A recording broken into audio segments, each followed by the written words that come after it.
Here is Nick Rester with Queried.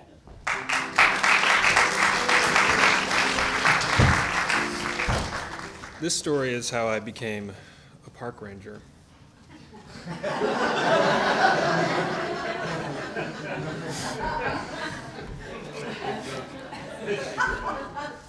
It's actually about me wanting to be an author.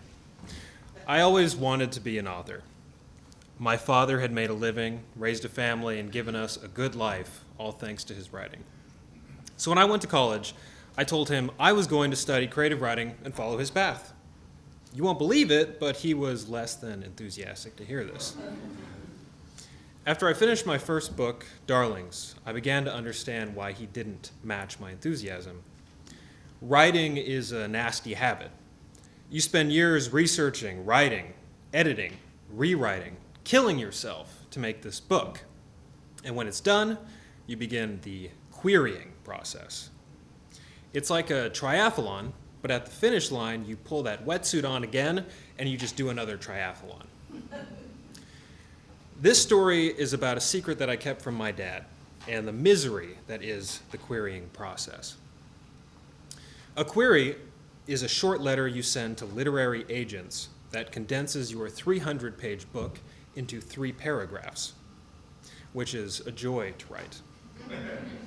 Then you lie to make yourself seem more accomplished. You say, I had a poem featured in a prestigious literary magazine. But you don't say, in kindergarten, and the literary magazine was published by my principal. And you say, my previously published piece was a bestseller. But you don't say it was self-published on Amazon, and it was a bestseller in the extraordinarily niche category, erotic young adult.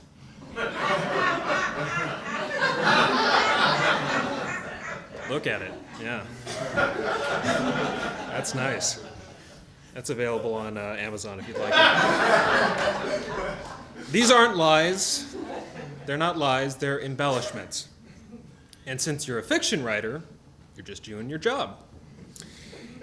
The agents took their sweet time to reply, and when they did reply, it was always a no. Sometimes months would go by without a response, forcing me to write a check-in email. Now, if they didn't reply to the initial query, there was even less chance they'd reply to the follow-up. So, I was able to have fun with it. I turned each follow-up into a writing prompt. For example, rewrite the letter from Eminem's song Stan, addressed to the literary agent. Dear Mr. I'm Too Good to Read Your Shit. 6 months without a reply, I don't deserve it? I got the format on that last email down perfect. I ain't that mad, I just think it's rude, ignoring artist's work the way you do. My book isn't that bad if you just give it a test. Maybe it's original, something fresh, to breathe life into this Kardashian bestseller mess. Anyway, I hope you get this, man. Hit me back. Even some constructive feedback would be fat. Just another rejection letter to make me sick. Truly yours, your future client. This is Nick. P.S. We should be together, too. I never sent that one. After 60 queries, 43 rejections, and 16 complete ignores, I got the call. The call that all authors want to get. The acceptance call. The agent's name was Rebecca, and she worked for one of the largest literary agencies in London. I was in Paris at the time, and I had just proposed to my then girlfriend, Allison. Life was good. Life was meant to be this way. In one day, I had checked off 2 major life goals: get the ball rolling on marrying my girl and establishing a career as an author. Check, check. You can see how happy I am right there. Thank you. I called my dad that night and told him 2 things. I had gotten engaged and landed a literary agent. He was really happy about the first part. Again, his lack of enthusiasm seemed strange to me. Go celebrate your engagement, he said. Stop chasing the cow for one night. Chasing the cow was his terminology for trying to get published. He grew up on a farm and always had farming colloquialisms that made no sense to anyone else. But I took his advice and celebrated with my fiancée and put the cow out of my mind for the rest of the trip. But the work was waiting for me when I got home.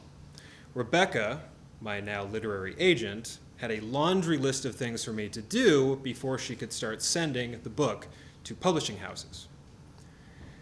Dear Nick, first, we'd like to see some diversity in your characters. It's wonderful that the antagonist is black, but it seems a bit skewed, doesn't it? My next thought was, how about a love triangle? I'm sure you can fit it in somewhere. As for the rest, more sex, less drugs, more bling, less violence. And after that, we can move on to the TV adaptation pitch. Rebecca. I didn't even know this was going to be a TV show.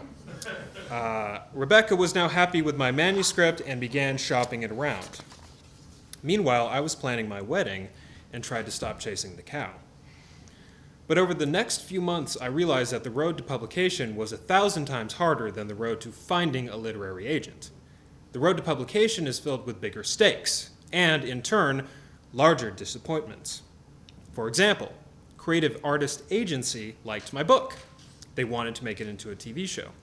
But they had just signed another author with a similar story. I had missed the window by a week. Rebecca and my bi-monthly calls started turning monthly. Then the calls became emails. Then she all but stopped replying. I thought about asking my dad for advice, but in doing so, I'd have to admit that my book was failing. So I lied to him. I told him that everything was going great. Then I got the call that no author wants to get. The morning of my 28th birthday, a familiar name graced my email inbox. Dear Nick, imagine this with a British accent, I can't do it. I'm so sorry you had to chase me for over the past few months. I have some troubling news. I will be leaving my agency and moving on to bigger and better things, namely in the women's fiction genre. Good luck with everything. You deserve it. Rebecca. At that moment, the person I wanted to talk to the most was also the last person I wanted to talk to. Admitting failure to my father was worse than admitting it to myself. Let's return to that writing is a triathlon analogy. Writing is a triathlon, but at the finish line, you begin another triathlon. At the end of that triathlon, the judges line up in a neat little row and then kick you in the nuts on repeat for eternity. And yet somehow, time goes on. Allison and I were married on a rooftop in downtown Los Angeles. We had asked my mom to choose a poem for the ceremony. She picked the most depressing piece I'd ever heard. It was a poem by David White called The True Love. And if you wanted to drown, you could, but you don't, because finally, after all this struggle and all these years, you don't want to anymore. You've simply had enough of drowning, and you want to live, and you want to love. Of all the pieces that she could have picked, she picked one about drowning on my wedding. But then I thought about the words, choosing not to drown. And it made sense, and something inside of me gave up, and my ego stopped holding on to this thing that I had no control over. Something that could not make me happy the way the woman standing across from me could. After the ceremony, I found my dad and told him everything. I told him how close I had come to selling my story, how I had missed that TV adaptation window by a friggin' week, how Rebecca had ignored me, how she had dropped me, how I had lied to him and my family for the better part of a year. When I was finished, he just extended a hand. Welcome to the goddamned publishing industry, he said. You're not disappointed? All this means is that you're in the game, he told me, and agents are like chickens. They're meant to be lost.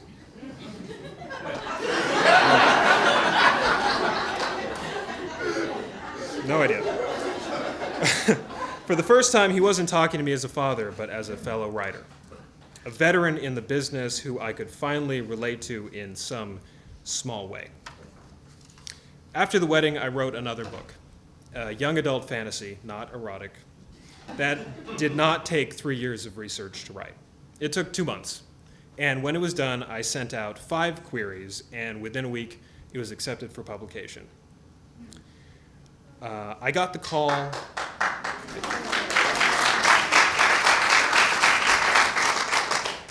Thank you. I got the call from Darren, an indie publisher in Toronto.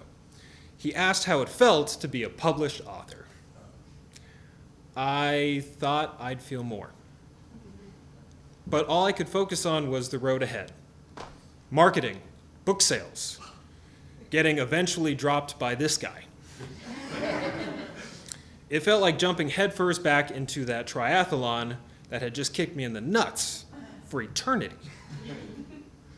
And I was not ready to drown again. I decided if I was going to compete one more time, I'd have to choose not to drown. Because if I wanted to drown, I could. But I didn't. Because after all these years and all this struggle, I just didn't want to anymore. I'd simply had enough of drowning, and I was ready to live.